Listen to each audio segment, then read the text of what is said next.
TDP కానివ్వండి, NDA కూటమిలో కానీ విభేదాలు లేనటువంటి పరిస్థితి అందరూ కూడా గుర్తుంచుకోవాలి. ఇవి ఏవైతే మాటలు ఉన్నాయో అవి ఈ రోజు మనం వక్రీకరించవలసిన అవసరం అయితే లేదు. కూటమిలో ఎటువంటి లుకలకలు అయితే లేవండి. బాగా చెప్పారు. నమస్తే అండి మహేష్ గారు. Madam good morning. Madam good morning. ఏమంటారు మీరు? నిన్న జరిగిన తిరుపతిలో సదస్సు కానీ, విశాఖలో జరిగిన సారథ్య యాత్ర కానీ, మీ ఒపీనియన్ ఏంటి దానిపైన? కూటమిలో ఉన్నారు.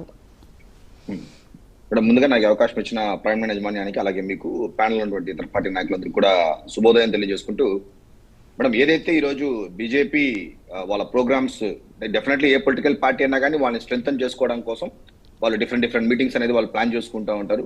ఆ ప్రాసెస్ లో ఈ రోజు నడ్డా గారు కానీ నిన్న జరిగినటువంటి తిరుపతిలో జరిగినటువంటి మహిళా సాధికారత మీటింగ్స్ లో కూడా వాళ్ళు ఏం చేస్తున్నారు, ఉమెన్ కి మేము ఏ విధంగా నిలబడుతున్నాం భారతదేశంలో అనే విషయం చెప్పడం కోసం వాళ్ళు పెట్టుకున్నటువంటి మీటింగ్స్. ఈ ప్రాసెస్ లో నేను నడ్డా గారు కూడా అసలు చాలా అద్భుతంగా ఆంధ్ర రాష్ట్ర యొక్క అభివృద్ధిని పొగడంతో పాటు ఏ విధంగా కేంద్రం సపోర్ట్ చేస్తుంది, ఏ విధంగా ఆంధ్రప్రదేశ్ కి బాసటగా నిలుస్తుంది అనే విషయం కూడా నిన్న చాలా క్లియర్ గా తెలియజేయడం జరిగింది.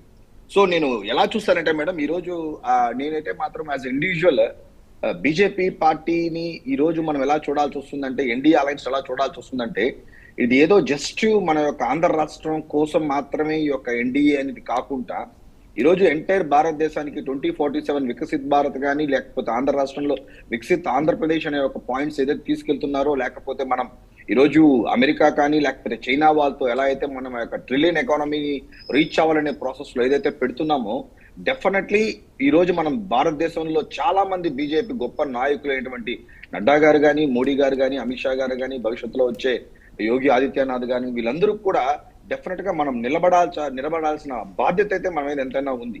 ఎందుకంటే ఈ రోజు భారతదేశానికి శత్రువులు సొంత దేశంలో శత్రువులు ఎదుర్కోవడం, రాజకీయంగా ఎదుర్కొంటున్నటువంటి పరిస్థితి నుండి ఈ రోజు మనం అమెరికా లాంటి గొప్ప దేశాలతో కానీ, లేకపోతే చైనా లాంటి వాళ్ళతో కానీ, రష్యా లాంటి వాళ్ళతో కానీ, చాలా దేశాలతో కూడా ఈ రోజు మనము యుద్ధం చేయాల్సిన పరిస్థితి వస్తుంది. I mean war in sense ఈ రోజు సుంకం విధించి 20-50% ట్యాక్స్ ఏదైతే వేశారో ఒక అమెరికా వాళ్ళు, దాన్ని కూడా ఏ వేరే ప్రపంచ దేశాలు వేరే వాళ్ళు అయితే ఉనికిపోయేవాళ్ళు. ఈరోజు చెప్పాలంటే వెళ్ళి కాలబేరానికి వచ్చేసేవాళ్ళు.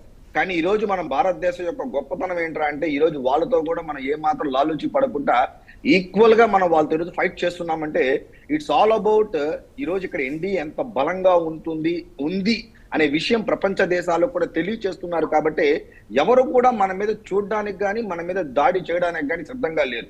ఎందుకంటే ఇది ఒక సస్టైనబుల్ గవర్నమెంట్ ఉంది. ఇంకా భవిష్యత్తులో కూడా మరొక ఎన్ని సంవత్సరాలు ఉన్నట్టయితే అన్ని సంవత్సరాలు కూడా ఒక ఎన్డీఏనే ఈ యొక్క గవర్నమెంట్ లో ఉంటుంది అనే ఒక మెసేజ్ ఏదైతే వాళ్ళు తీసుకెళ్తున్నారో, తీసుకెళ్లాల్సిన అవసరం కూడా ఎంతైనా ఉంది. లేకపోతే మీకు ఒక చిన్న ఇన్ఫర్మేషన్ మేడం, ఆఫ్టర్ కోవిడ్ వచ్చిన తర్వాత నాకు తెలిసి ఆల్మోస్ట్ ఆల్ ఆ తర్వాత జరిగిన ఎలక్షన్స్ లో అన్నిట్లో కూడా చాలా దేశాల్లో అధికారం కోల్పోవడం జరిగింది. ఏ రాష్ట్రాలు, ఏ దేశాల్లో అయితే ఆ ప్రభుత్వాలు ఉన్నాయో.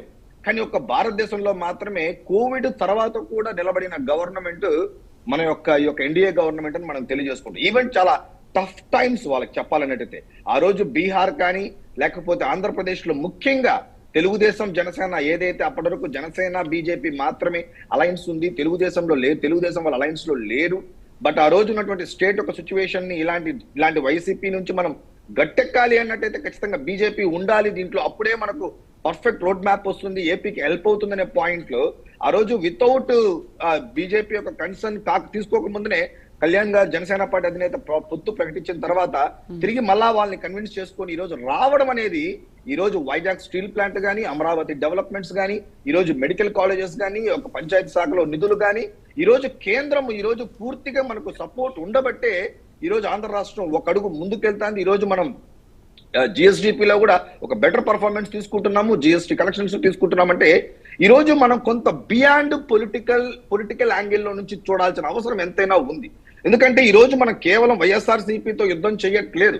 ఈ రోజు చూస్తున్నాం ఆస్ట్రేలియాలో ఏ విధమైనటువంటి పరిస్థితులు మన ఇండియన్స్ ఫేస్ చేస్తున్నారు, యుఎస్ లో ఎలాంటి రేసిజమ్స్ ఏ విధంగా ఫేస్ చేస్తున్నప్పుడు మనం కొంత దాటి థింక్ చేయాల్సిన పరిధి ఉంది తప్ప ఎక్కడో ఒక పొలిటికల్ బౌండరీస్ లో లాక్ అయ్యి మనం మాట్లాడాల్సిన పరిస్థితి దాటేసాం.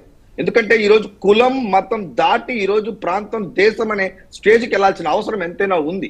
ఈ రోజు మనం చాలా క్లాసిక్ ఎగ్జాంపుల్స్ చూస్తున్నాం చెప్పాలంటే. మొన్నటికి మొన్న మనకు యుఎస్ వాళ్ళు ఇచ్చినట్టు థ్రెట్ ఇంకొక దేశానికి ఇచ్చుంటే ఈ రోజు భారతదేశం ఇంకొక దేశం ఎలా అయిపోయిందో చూసుంటాం.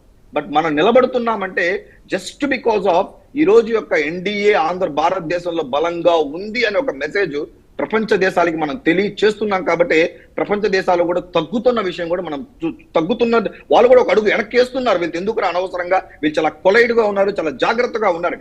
సో ఈ ప్రాసెస్ లో వీళ్ళ మధ్య చిచ్చు పెట్టాలనే ప్రయత్నం డెఫినెట్లీ ఏ పొలిటికల్ పార్టీస్ అన్నా కానీ ఖచ్చితంగా చేస్తుంది, ఎందుకంటే ఒక అడ్వాంటేజ్ పొందాలని చెప్పి. బట్ మేము ఎలా చూస్తాము అంటే, ఎందుకంటే నేను నడ్డా గారు కానీ లేకపోతే చంద్రబాబు నాయుడు గారు కానీ పవన్ కళ్యాణ్ గారు కానీ వాళ్ళు ఏ డయాస్ లో ఉన్నా కానీ చాలా ఓపెన్ గా ఒకరికొకరు సహకరించుకుంటూ ఆ సపోర్ట్ తీసుకెళ్తున్నారన్న ప్రాసెస్ లో ఉన్నాం. రెండోది యాజ్ ఇండివిజువల్ గా బీజేపీ కూడా స్ట్రెంగ్ అవ్వాలని ప్రయత్నం వాళ్ళు ఖచ్చితంగా చేస్తారు. సో చేస్తారు.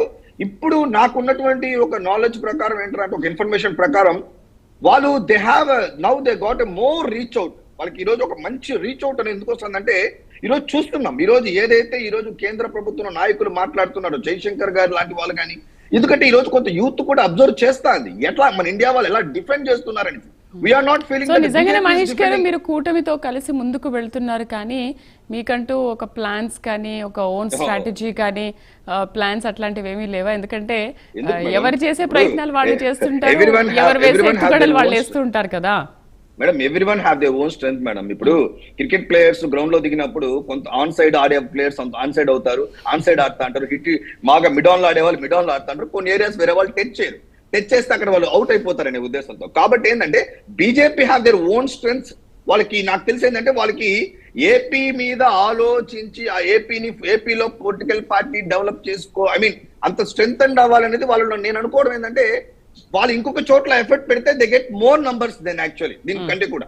ఎందుకంటే వాళ్ళకి ఆల్రెడీ ఇప్పుడు వెరీ సింపుల్ మేడం, ఇప్పుడు బీహార్ ఇస్ దేర్.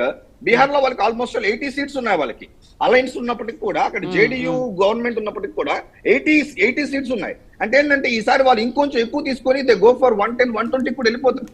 బట్ ఇక్కడ ఏంటంటే వాళ్ళకు ఉన్నటువంటి స్ట్రెంత్ ని బేస్ చేసుకుని వాళ్ళు ఆడుతారు. ఎందుకంటే ఇక్కడ they have a strong alliance support like TDP more than Janasena is their loyal partner, no doubt about that.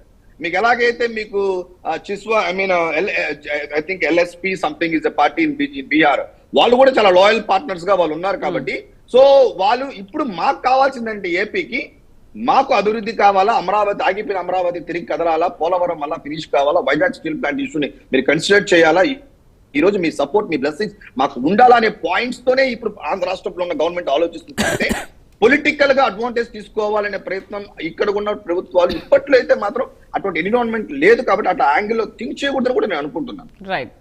రాజకీయ విశ్లేషకులు మస్తాన్ రావు గారు జాయిన్ అయ్యారు. Good morning sir. మస్తాన్ గారు గుడ్ మార్నింగ్. వినిపిస్తుందా మస్తాన్ గారు?